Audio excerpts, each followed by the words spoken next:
We just returned from the GPM cold season precipitation experiment held in Ontario, Canada. And it was a very successful experiment. We collected the bulk of the data that we went up there to get, and I think everybody's very happy with the data set. I would say that it did not snow across the northern tier of the United States and southern Canada as much as we had hoped it would this year, but surprisingly enough, even given the relative lack of snow that we had, we got all the events that we basically wanted. One of the objectives for this field campaign was to test the range of snowfall intensities that occur, and the idea being there that we would be able to sort of find where it is in that spectrum of events that we would actually be able to detect falling snow from space with the GPM core satellite.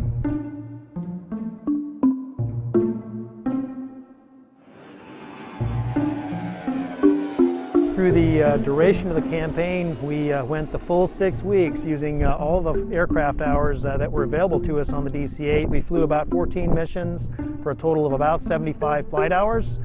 I sort of assumed we would show up and basically burn out our flight hours in a very short time up there in frequent heavy snowfall events. And what actually transpired is that we ended up using the entire duration of the field campaign to get our data sets, because the snow events were sort of spaced fairly regularly and were not that heavy, and we kept wanting to get the heavier event, and it took us a while to get that.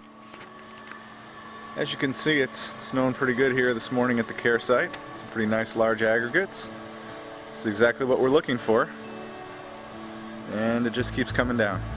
So we've completed the GCPEX experiment in terms of being on the ground and collecting the data. Now a phenomenal effort actually goes into quality controlling all of the data that we collected. That is, to make sure that all of those data sets that we collected are usable, that there's no bad data in the data sets.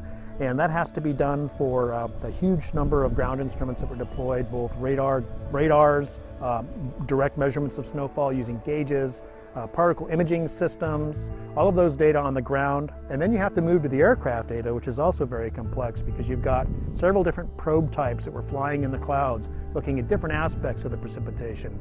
And all of that data has to be quality controlled. And then finally you have the satellite simulator, or the DC-8 that carried the radiometer, the Cosmi radiometer, and the APR-2 radar.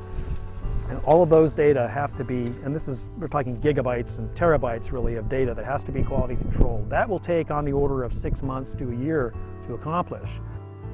And that connection between what I measured during this field campaign to what I think I'm going to see in space essentially encompasses the development process of making an algorithm to retrieve the snowfall from space.